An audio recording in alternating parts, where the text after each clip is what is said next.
Hello. Welcome, everybody. Thank you so much for joining us here today. Just want to give everyone a minute or so to log on. And as we're waiting, if you want to share in the chat, we'd love to know what organization, where you're calling in from.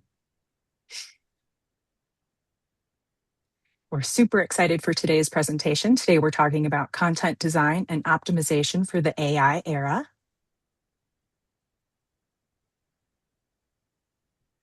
Got Ed Trust in Washington, D.C., Achieving the Dream from Santa Monica. Love it. Oh, I know we've got some East Coast folks here, Greater Washington. Hope everyone is having some wonderful weather here today on this Thursday. Oh, Anchorage, Alaska ooh, Public Media. Welcome, Peter. Glad to have you here. All right. Oh, gosh.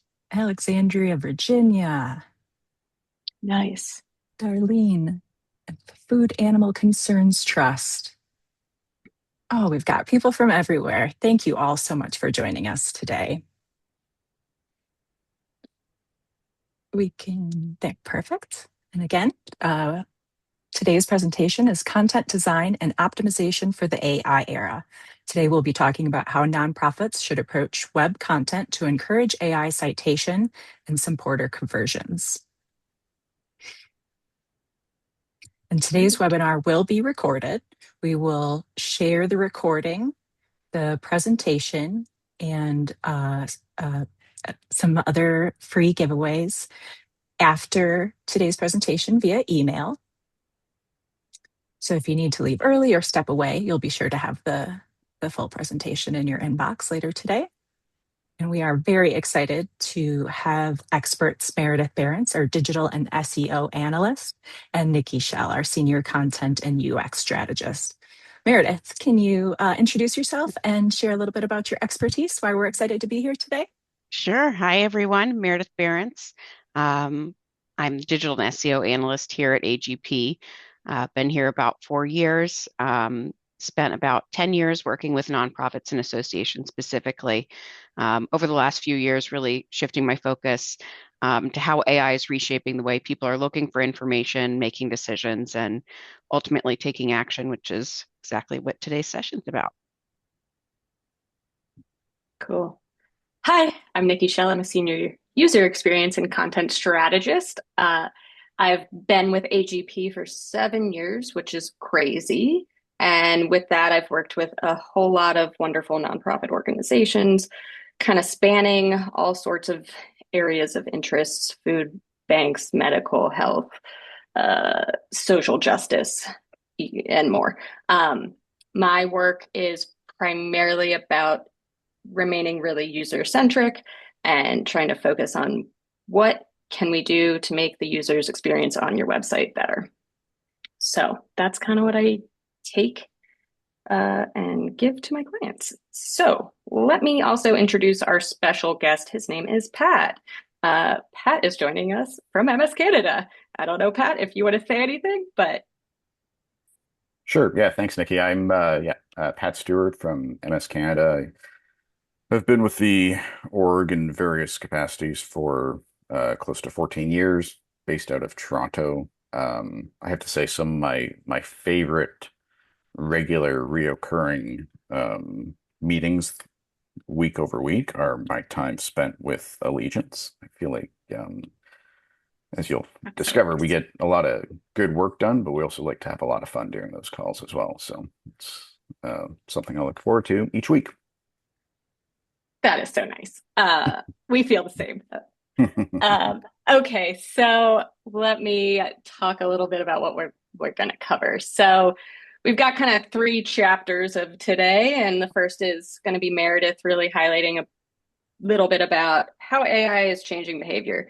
She's going to dive into SEO, AEO, GEO, some content optimization, some content strategy, some CRO. Really, what does all of this mean for you? Then I will talk a bit about the framework for web pages in today's day and age. We've got these 4 C's: clarity, credibility, conversion, citability. So what do your pages need to do now? Then we've got two client stories. One is a net new, we did some net new pages for Water for People, a really lovely organization. And then the other one is some refreshed pages we did alongside Pat with MS Canada.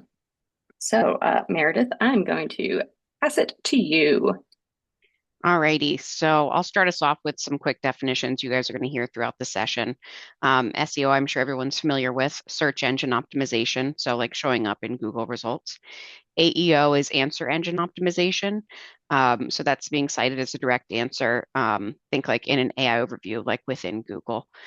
And then generative engine optimization, so earning an actual citation inside an AI generated answer in like ChatGPT or Claude.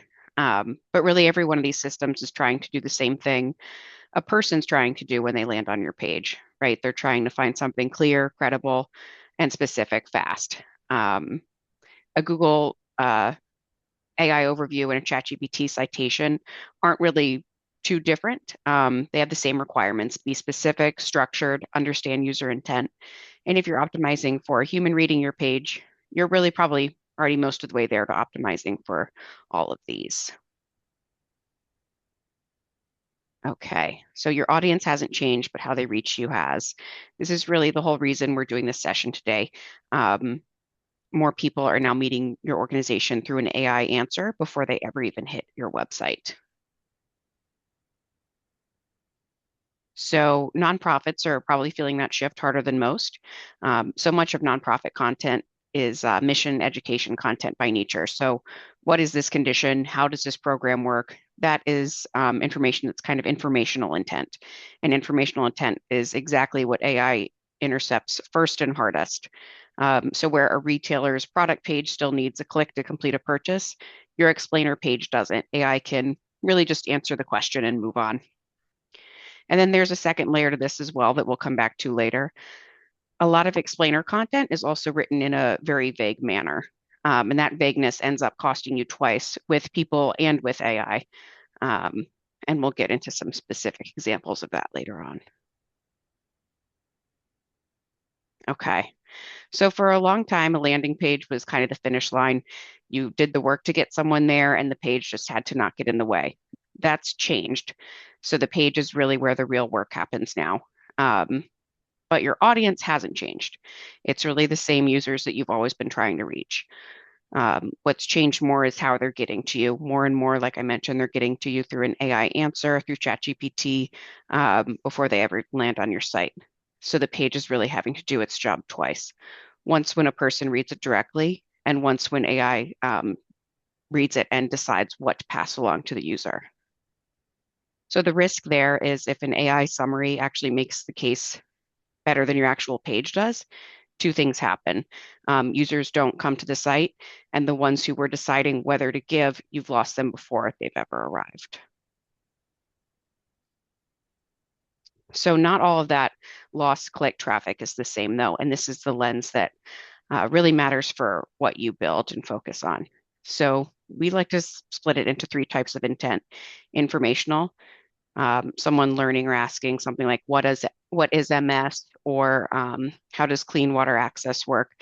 That's AEO and GEO territory. Your job is to be the answer. Transactional, and we're kind of broadening the definition here. Really someone ready to act, whether that be to donate or maybe to register or volunteer. That's CRO and landing page territory, where your job is more the conversion. And then navigational, so someone searching for your name directly, that's really the one that's mostly untouched by AI since they already know who they're looking for.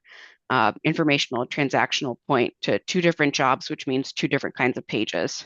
So that's one thing we'll be focusing on today.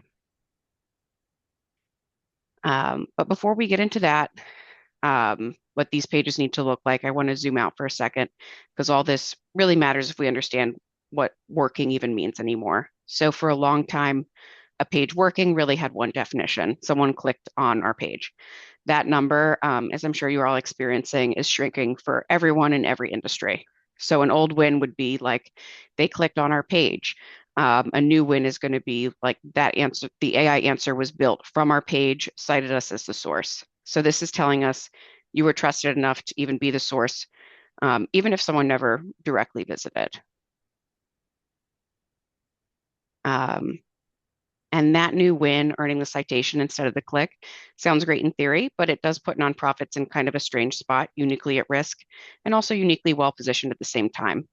At risk because that explainer content, the stuff that, people's answers people's questions is exactly what AI is answering without sending anyone to you, but well positioned because systems are trying to surface sources that are trustworthy, have that expertise, are genuinely helpful, and that's what um, nonprofits really focus on. So you have that real authority, that lived experience, clinical reviews, decades of work, that sort of thing. The catch is really that none of it counts if your content doesn't say anything specific enough to be trusted or quoted. And in this next section, Nikki's going to dive into what content actually needs to look like and say to be successful today. Cool. All right, so calling this a framework, it's really what does your web page have to do now? And I'm going to start by defining a little bit. So CRO, content, or not content, conversion rate optimization. This is really the practice of increasing the percentage of visitors who take a certain desired action, whether that be donating, signing up, registering, downloading something, giving you their email. So we want to increase that. We don't want to just increase visitors. We want to increase the desired action. Why are we talking about that today? Many of you, if you're nonprofit marketers, content leaders, whatever your role is, you've been trained for years to chase traffic. That instinct is now a little bit misleading. AI has changed how we have to think about CRO. So again, pre-AI, there was more traffic and it reliably meant more conversions generally. It was a volume game. Now AI engines answer and intercept a huge share of that traffic, as Meredith was just explaining. So before a human ever clicks, you are getting intercepted. So now we know that the traffic that does land on your site might be smaller, but the people arrive further along in their thinking. So they're already primed by that AI summary of who you are. They already have had time to warm up, rather than being just this cold visitor. So like the baseline sentiment is that CRO now has to assume higher intent and lower volume traffic, and then we have to design content and the web page accordingly. I have another thing here. Content design. So what that means is it's not necessarily the visual design, it's not necessarily the UX, but it is the concept of structuring and writing your content on your web page so it serves both your user needs and your organization's goals at the same time. So again, this is different from just like how we're laying out our written words. That's different than how we're copywriting. It's a little bit of information architecture and a little bit of visual design. But really it's this layer underneath the CRO. It's a layer underneath the SEO, AEO, GEO. So again, CRO tells you what outcome the page should have. SEO, AEO, GEO tells you who will find it and how they find it. So content design is really this execution that makes both of these things possible. And we have to really specifically think about hierarchy, headers, and specificity. So the same content decisions that help a page convert a human also are pretty aligned with what helps an AI system decide to cite that page. So I don't want you to be worried that this is two separate jobs or anything. It's really a job that has to think about both sides of the house at the same time. So next I'm going to share some questions about before you or anybody on your team does any sort of writing, you have to ask yourself some questions. And you have to think about them. So, who is this page for? This is really thinking about your audience. This is the user-centered focus that you need to consider with your writing. Who am I writing to, and what kind of reading do they need, or what kind of reading will they do? So then the next one is, why are they on this page? So this is thinking, what is their user goal? What is their user need? Are they trying to learn something? Are they trying to complete a task? Why are they there? This feels really basic, but it is a very important thing to know. Then what do you as an organization actually want them to do on or because of this page?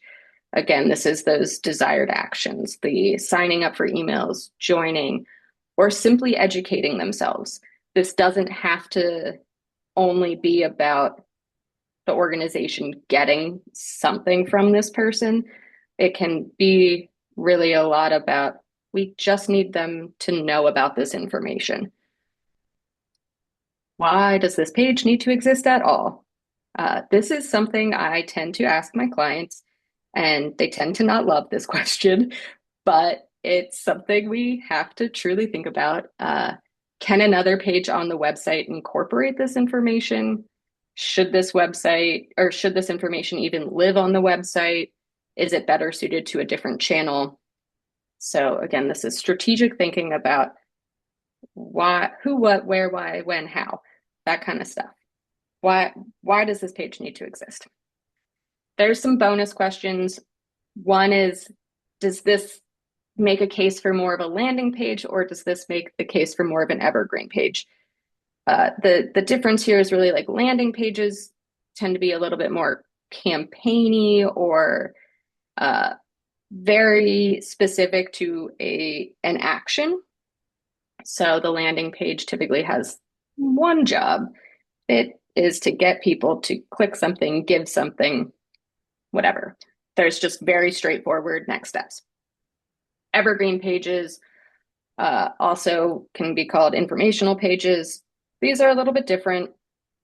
The concept here with these is a lot of your web content is likely evergreen content, and it's there to build authority and earn AI citations over time. So generally, these pages have a little bit broader of an audience. There's usually stuff like softer CTAs or less paid traffic behind it. And if there's conversions attached to it, that might happen at a later visit or indirectly. So really, this is trust building through sharing your expertise and knowledge. And then the next bonus question is, where's your traffic coming from in this regard? So are we just hoping for organic traffic? Is this something we're sending out via email? Is this social campaign? Are these paid ads? This is something to just really consider about how is the who getting here? So how is your audience arriving at this page? This helps you understand their mental model about like, what information do they already know before coming to this page? So again, this is kind of a little bit of a checklist of questions that feel really basic, but really help you hone in on the reason your page exists. So the next part is content design, content structure through these 4 jobs. Every piece of web content or every web page, we call these the 4 C's. So the 4 C's really differentiate themselves from all the millions of pieces of content that's being created every single day, especially in the realm of AI search. So first, you really have to be clear. Clarity is really, really important in order to make your content make sense to people who have never heard of you. This also goes back to this concept that we like to teach, which is you have to use natural language. You cannot be using your internal jargon on a website when you're potential audience has no idea what those things mean. This being clear involves being concise and writing what you actually mean. So we have a little saying, say the exact thing instead of some vague thing. The next thing is credibility. So you have to give humans and AI systems signals that make them trust you. This can be, there's a lot of things that can go into this credibility, but numbers, actual specific data, real numbers, really, really important. Actual named sources. So highlighting who your authors are, what are their credentials, why should I trust that that person knows anything about this topic? And then unique stories. So this can be things from your community, testimonials, people who felt the impact of the work that your organization does. But all of these are things that are really this credible and proven. I can't think of another word. This is the proof. These are the things that AI can't just hallucinate or create on its own. The next job is conversion. So this is like a second layer to being clear and credible. You have to be clear and credible in order to encourage conversions, but you need to make the next steps really obvious to do and really easy to do. So this plays into some user experience concepts of being really low friction, getting your users to take these actions or know what their next steps are without having too much that intercepts that. So if we're considering those questions before, this is why knowing your audience and goals and your organizational goals are so important to nail down before you write anything. So you know, hey, what do I want people to do after reading this content? And then this fourth C, citability. This is the newest one, obviously, given the state of AI. But this is partly about structuring your content and partly about being quotable with clear, credible information. So the other thing that plays a role here is making your full website ecosystem support the information that you're putting out here. In the sense that like all the data throughout your whole website is like the numbers across a data point throughout your whole website are the same. Or even like the year you started as an organization, making sure that that year on your about page aligns with our researchers have been doing this work since 1947, whatever that is. So making sure all of your information is aligned and credible. So that's the 4 jobs. I'm going to do a couple examples here. So sorry, let me adjust myself. So a little test. If a stranger landed on your webpage and had 5 seconds to tell themselves or tell a friend what your organization does, could they? Because that's kind of the mindset you got to think that an AI system also has because it's reading the same words. So this first example we have, the first line is kind of the before, the second is the more optimized. So we're on a mission to build a better, brighter future for our community. The biggest gap here is that could be a food bank. It could be a church. It could be a school. It could be a real estate developer. It could be pretty much anything. And it's probably not wrong, right? Like it's a sentiment that expresses something for your organization, but it just is really quite vague. It's not particularly useful. And then compared to this next sentence of we deliver 40,000 meals a month to food insecure families in Cook County. So it's about the same sentence length. You now know what the service is. You know a bit about the scale of the service. You know exactly who/where it's for. So that is just one example of really trying to be a little bit more precise with clarity, credibility. This one doesn't necessarily encourage conversions, but the sentiment that, or the concept is that further down the page, they would start to trust you a little bit more because of these data points. So this next one I have is empowering communities through innovative, holistic solutions. It sounds nice. It tells you next to nothing. Doesn't tell you anything that you could actually check. So the reframe is, we place a public health nurse in every rural clinic in the county. This is something that you, as somebody potentially donating or getting involved with this organization, could go verify. This organization should, in my mind, have some sort of map or directory about where all these nurses are. So again, just further emphasizing like the web structure, building the case of authority for your organization. My third one is learn more, which is a button on every single nonprofit website that we've ever looked at ever. And I've probably done a disservice by putting it in wireframes before when I haven't thought anything of anything better. But this is something we see constantly, and it's what it is. It's very straightforwardly vague and not encouraging the conversions in the way that we want it to. So something that could be better as a button or a link label or copy above the button would be adopt a rescue animal, start your application. So really trying to frame things with more specificity. And this is also something that's really, really good for accessibility. In case you haven't heard about that, I'm gonna deviate from my thought here for a second, which is with accessibility, people reading your website using screen readers or other assisted technologies.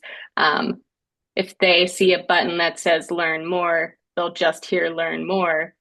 They won't have all the context around it.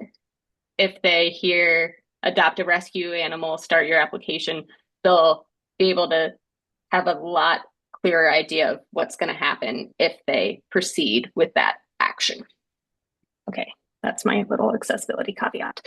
Okay, so then the final example here is, thanks to generous donors, we've made a huge impact this year. This is something, again, very common, very big. The improvement here is 1.2 million in donations funded, 18,000 nights of emergency shelter. This is, again, this is a numerical data point that somebody who is curious about the organization can kind of latch onto.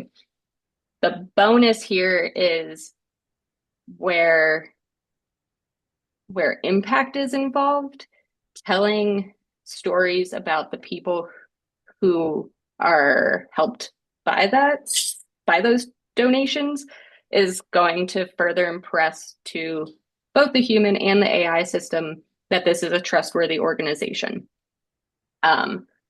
We've found with AI content writing, having those unique stories, which would be Jane needed shelter, your donation provided her shelter, read her story. Those types of unique stories or testimonials, again, they're things that AI can't make up. Like, I guess it could if you prompted it, but it's not going to if you just ask it for a simple line for your website. It's stuff that is specific data that your organization owns, for lack of better terminology. And it really impresses both the human and the AI that this organization is doing something with their funds. So just for examples of some clarity, credibility, a lot of it you'll see is numbers and statistics. And that is a human thing where we love hard data. This is a normal human brain thing where we all like to see those numbers.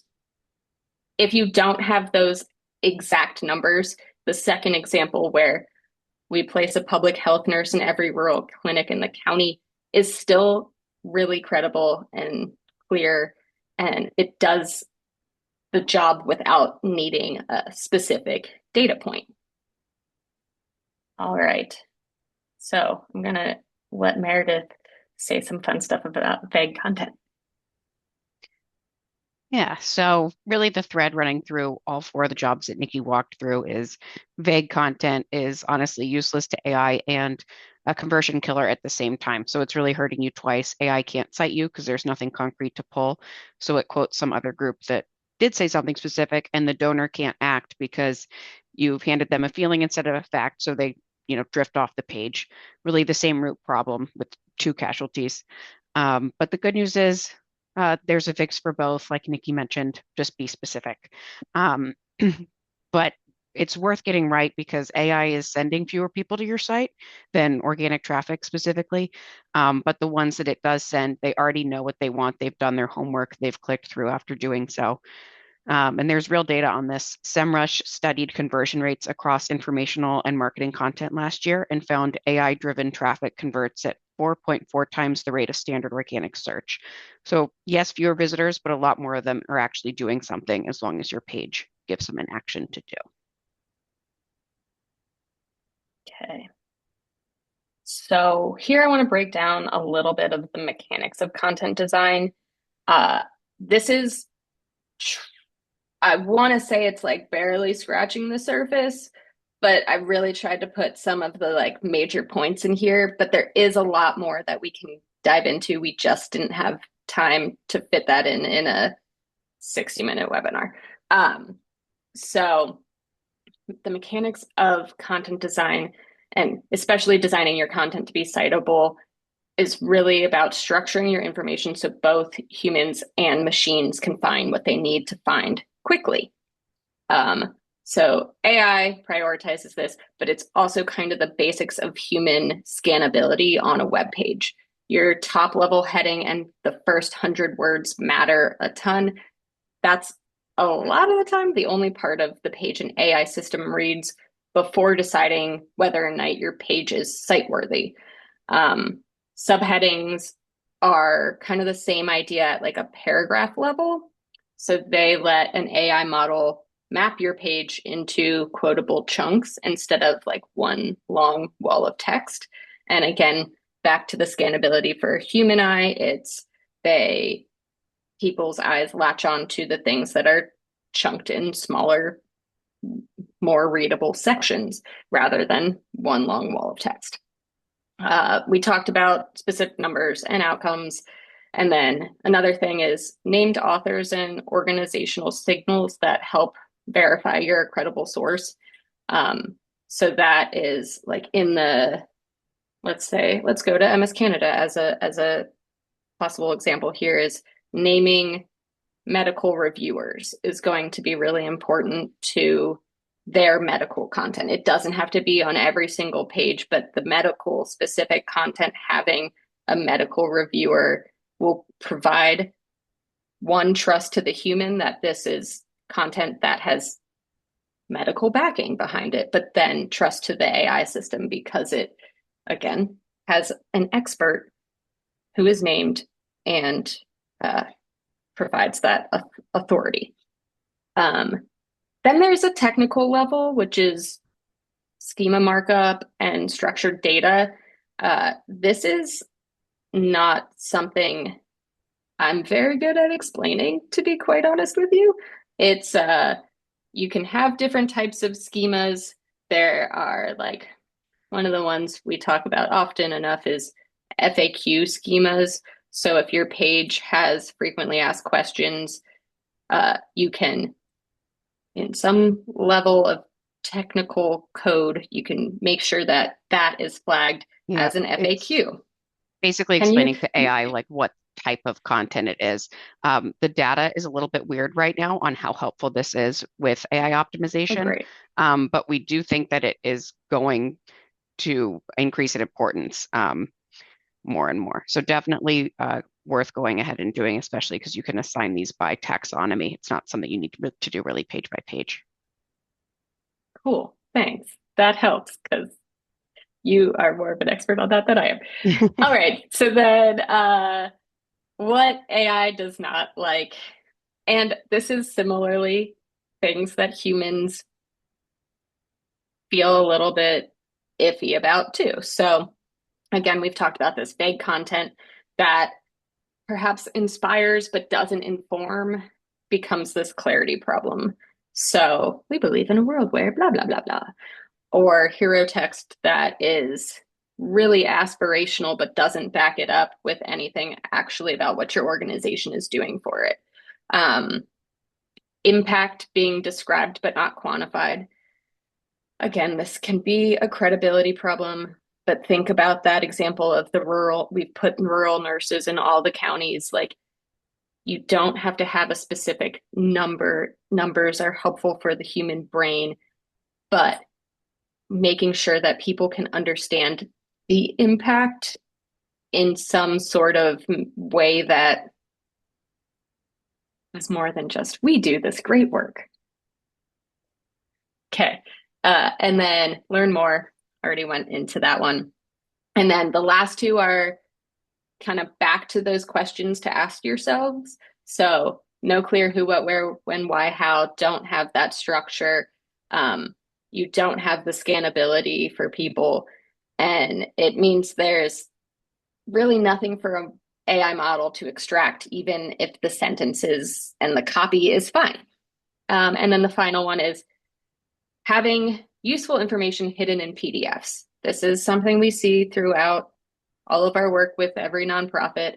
But PDFs right now, AI crawlers don't parse PDFs well. This might change, but really the best practice here would be to make sure that hidden important information lives in your HTML content rather than in the PDF. Yeah, you can't easily update those PDFs. So because AI and Google likes recent updated content, that's kind of another knock against PDFs there. Hey, all right. Nikki, Meredith, Yes. hate to interrupt. As a marketer myself, this content is absolutely incredible. I feel like I'm learning so much. But we just had a question that came in from Betsy, and I feel like it would be helpful to add to the conversation. She's curious, can you inspire as well as inform? Yeah, if you guys could elaborate on that, I would just think it'd be Yes, helpful. you absolutely can. Great question. I'm trying to think of an example off the top of my head, which isn't my best moment. But yes, you can absolutely do both of these things at the same time. It is a copywriting, that would be where copywriting would really come into play, like having a good copywriter on your team or as a contractor or something, who can figure out ways to weave in the inspirational language with the informative language. And this can also come in the steps of like, I'm envisioning a hero space, top of your web page, lovely photo, real photo of your actual community. Sometimes these are going to be in emotionally charged images, which can be good, but you can have a headline, a subheadline, and a CTA button.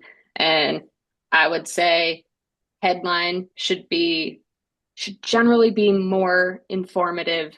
Subheadline is where you can really get into that inspiration, and CTA is where you really get into that action. What can we do? Because I feel so inspired and I'm also informed. I Oh, hope they all that, work together then. That's awesome. Yeah. yes, exactly. I hope that helps. I really can't think of like a great example. Me, myself, I am not a copywriter, but I know there are copywriters who just can do like absolute beautiful linguistic magic.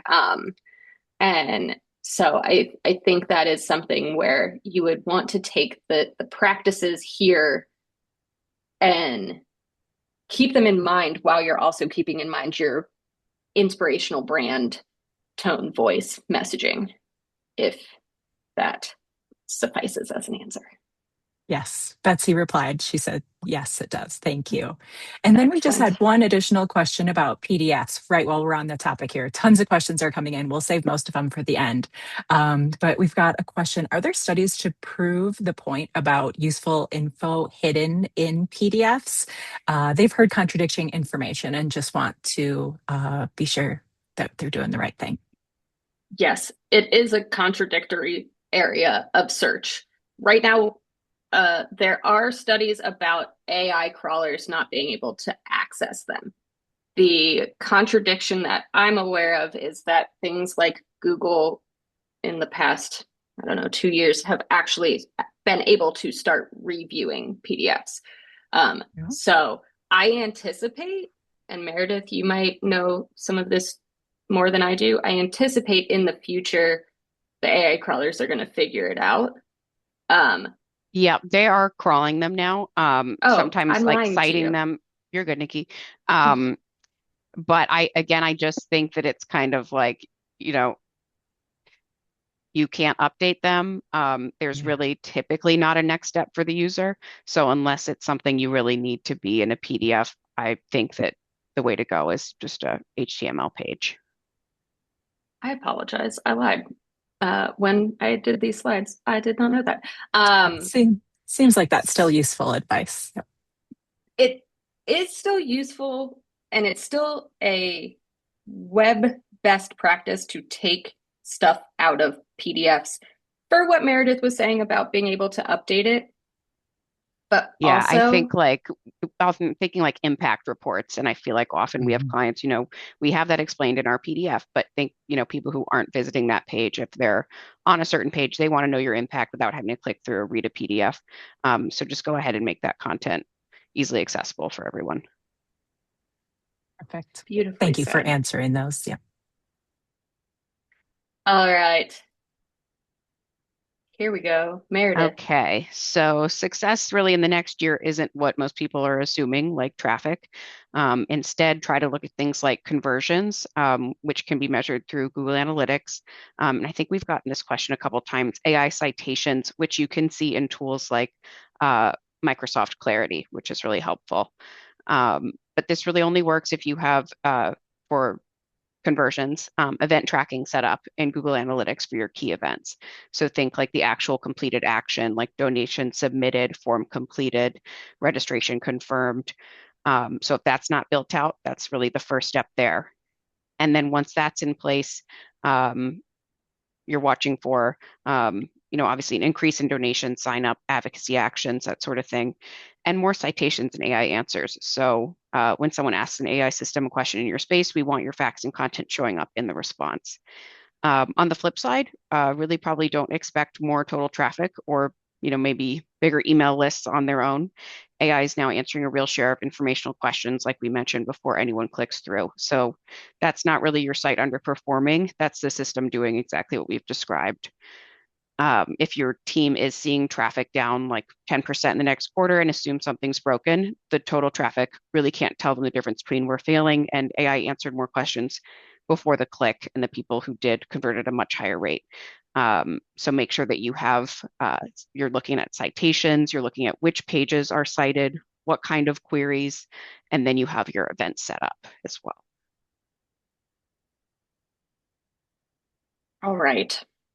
I'm going to talk a little bit about Water for People, who we we worked on some net new pages for them, which means I don't have before and after data, which we do have later with MS Canada, but this I am choosing these as an example because they were created using the questions and the framework. So the two pages I'm going to talk through real quick are post direct mail donation landing page. So that one's, I'll show you this direct mail piece in a second, and then a monthly donor community landing page. All right. So the starting point for this first web page is this very lovely direct mail piece that was going to folks who had recently donated via direct mail. So this is like a very internal thing where these people got this because they had already donated, but they had already donated because of direct mail too. So these people hadn't really touched the website. And in case you're unfamiliar with Water for People, they help put in safe water, sanitation stations, and true bathrooms into communities across the globe. And they also educate people in those communities on caring for those water systems, educate them on becoming plumbers and more. It's a really, really cool org. And they've got a lot of really cool success stories, and they've got this really lovely, beautiful brand. So this is the direct mail piece, the image of the woman and the child washing her hands, and then a little bit of this story. So when I think about the framework, I start with these questions of who, why, what as an organization do we want them to do? Why does this page need to exist? And where's the traffic coming from? So the purpose of the webpage that I'll show you in a second was really to further engage with folks who've already donated and connected to Water for People, specifically through direct mail. The goal of this page, a lot of this optimization work was around continuity of the story from the direct mail piece and encouraging them to kind of more deeply engage with the stories about who their donation is helping. So this is a landing page from the direct mail. And I went through and kind of analyzed this myself when putting this together on how does it align with the 4 C's. So with clarity, my instinct says it's a little bit mixed, but I'm okay with it. So the hero space says safe water is changing lives thanks to you and will end the global water crisis. These 2 sentences are the most vague content on this page. But again, I have to consider the audience and the source of traffic. We wanted to welcome people to the community. After that, everything gets a lot more clear and specific. So credible. The next sentiment is this 58 million, no, 5.8 million. Thank you. This is where the page gets very specific and very strong. Then we also have this concept of Santana and her community and her story. So she is a named person. She is given a location, a title, and she is directly quoted as somebody who's been impacted by this organization. And same for Fabiola, Laban, and Samrun. Citability, also strong for the same reason. If someone were to ask an AI tool, how has Water for People helped Guatemala? This page can give it something to quote. Do I think it would necessarily quote this page over the specific story from like the specific story page? Not necessarily, but it could. All right. And then conversion. Again, this one is there's the goal here was to get people to go read more stories like Santana's rather than getting them to donate again or any sort of further ask. This is really a welcome, learn more about our efforts. All right. The next one, whoops. All right. So the next one is this wave makers concept. So we have a wave makers monthly donation community. And this is if you give monthly, you become a wave maker. And so I walked through the who, why are they on this page? What do they do? What do us as an organization want them to do, which is join the wave makers, become a monthly donor. Why does this page need to exist at all? This is different than one-time donations. And then a bonus of where's this traffic coming from? This is coming from all sorts of places, direct mail, paid digital work, social media, search traffic. So all across the board. All right. So again, I analyzed this through the 4 C's. One of the first things that we did was make sure that every donation amount had very specific information. So every tier says the cost of it, the monthly donation, the exact action that does for people who are getting their water systems, the place, and the outcome all in one sentence. There's also this secondary sentiment of even more specific story and even more, this gives it more credibility. The charity navigator gives it more credibility as well. That provides authority signals. And then where are my testimonials? Here we go. Then we've also got testimonials of people who have joined this community. That provides social proof, which supports credibility and supports brand warmth, but their opinions, not facts. So it's a little bit less on the credibility. The conversion. There is one primary conversion here, which is donate. We do have the secondary option of one-time gift, but it is not fighting the donate. And it is a sub option where the primary conversion is this give a monthly gift. And citability, this is structured in a way that makes it really easily understood by a human and AI. Okay, outside of the 4Cs here, making people feel like they're part of this community was a goal, or that they want to join this community was a goal. So this page builds that Wavemaker branding, and the named testimonials provide like belonging and identity work. So that helps carry some of the emotional weight. All right. Now MS Canada. Thanks, Pat, for holding on. I appreciate it. This is really about AEO, SEO, and content design. I'm going to have Pat talk about some of their challenges. And then this was also transitioning a single MS Awareness Month page into something a little bit more strategic and actionable. All right. So, Pat. Awesome. Thanks very much, Nikki. Appreciate you passing it over to me. First off, for everyone on the call, please don't judge MS Canada too harshly by what you see on the screen. When I saw this slide earlier this week, I actually cringed a little bit about what I saw, but this was our MS Awareness Month page as it existed prior to this year. As you can see, it was a bit of a hot mess of visuals, colors, multiple calls to action. And so we knew we had some issues, but needed some help getting it to just a better spot and overall more optimized. So two of our bigger challenges we felt were findability. It's not unique to our organization. It's been said in this presentation already, but organic search traffic is declining across the board. AI is increasingly answering people's questions, and click-throughs are not happening to the same degree that they have in the past. On our end, MS Canada's site-wide organic search fell 36% last year. So just one example of what's going on in the industry. Our second challenge with this page is content design. We kind of knew and you can see just by looking at it that this page is trying to do too much. And in our conversations with the Legions, they called us out on that fact. We had a dual intent problem where we were trying to serve both folks looking for what is MS Awareness Month and folks looking for just general MS education and information. I think anybody who has a keen eye for this kind of thing can clearly see that the web page is visually overwhelming. It's very content heavy.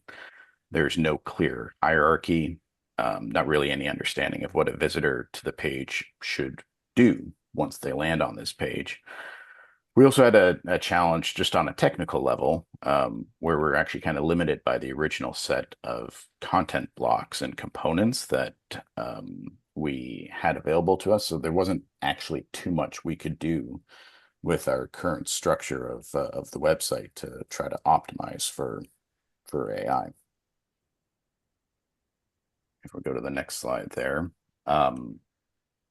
So we had a collaborative brainstorming session with the fine folks from Allegiance, my digital team, and the MS Awareness project leads internally, and we had kind of a deeper understanding. What we needed to do was get to a deeper understanding of the core questions that Nikki mentioned earlier in the presentation. Who is the page for? Why are they on the page? What do we, MS Canada, actually want them to do on the page? as Nikki said, why does the page even need to exist? And where is the traffic coming from? So on this slide, you'll see some of the callouts that Allegiance made to us. But essentially what it said, and what they made us aware of, was that the core problem that needed to be solved was we needed to have one page split into two pages to solve some of those issues. Okay, I can chat through this. So, as Pat mentioned, we did some brainstorming, we had some data analysis, some content first design work where we really tried to focus on those user needs. And the biggest mindset shift here was we're moving away from chasing traffic and more towards converting the visitors who actually arrived. With this, we split the page into two. So we have a MS Awareness Month page and then a general raising awareness, like for MS, which is education, stigma, support, informed action. And then we also, on the technical side of things, as Pat mentioned, we had to do some updates and build out new components and blocks that could support the content design and that MS Canada can use throughout their site. All right. So what you see here is the actual Awareness Month page that we came up with after the project completed, which leaned mostly into a kind of a get involved campaign. It had a handful of actions that a visitor can do during the month of May. The page isn't trying to explain MS basics to anyone. The audience, we feel, is people who are already engaged with MS Canada and the community. The goal is more to convert someone from more of a passive support to an active, more engaged support. It can be something as, low impact as downloading or sharing a poster online, all the way up to being far more involved, something like organizing their own fundraiser, making a donation, advocating on behalf of the organization. Now, granted, we do lose a little bit of the color that we had previously. Not a horrible thing, but we do feel that this helps a user's eye scan and focus on the page. There are still many, kind of calls to action, but they're all focused on the one question of what can I do to get involved in MS Awareness Month? Yep. All And right. what we're seeing is with this like structured current content, it's ranking higher, especially for high intent queries and surfacing better than AI answers. So not just maybe a little easier to look at, it's easier for a system to read and trust, and also easier for the MS Canada team to maintain going forward. I'm going to skip the next slide because we have a minute left, but the next slide is basically talking about the Raising MS Awareness page, which is, it's just a different mental model from the MS Awareness Month page. And here are some stats about the MS Awareness page, Meredith. Sure. So we saw a 420% jump in on-page actions compared to the same time between the previous year. We believe this is a direct payoff from splitting one page with too many possible actions into two. That split really allowed each page to do their own jobs well. Downloads jumped to 530% from 95 the previous year to 599 this year. Organic search conversions improved 9 times, and the toolkit alone drove 270 downloads in a single month. So that SEMrush stat that I was talking about earlier about AI driven traffic converting at 4.4 times the rate of standard organic search. This is, a little snippet of what that actually looks like too when it plays out on a real page. Fewer visitors overall in some channels, but the redesign gave those users something clear to do when they got there. And this data is specifically about the MS Awareness Month page. So pretty cool. All right. With that, I'm going to kind of bring us to a conclusion here. So thanks for listening to us. We have 0 minutes left for our Q&A. I don't know if we need to stay on and chat through anything, but we will share this deck with people by email. And Megan, I'm going to throw this to you. Thank you so much, Nikki, Meredith, Pat. You guys did a great job. So much valuable information here today. We did receive a lot of questions, and Meredith and TJ, another member of our team, have been doing a great job answering everyone's questions in the chat and the Q&A. If there's anything that was left unaddressed on today's call, we'll gather the questions and we'll answer them and share the answers in the follow-up email today, along with a checklist to help you get started making some of these changes to your landing pages. Thanks again, everybody, and thank you to our presenters. We hope you guys have a great day.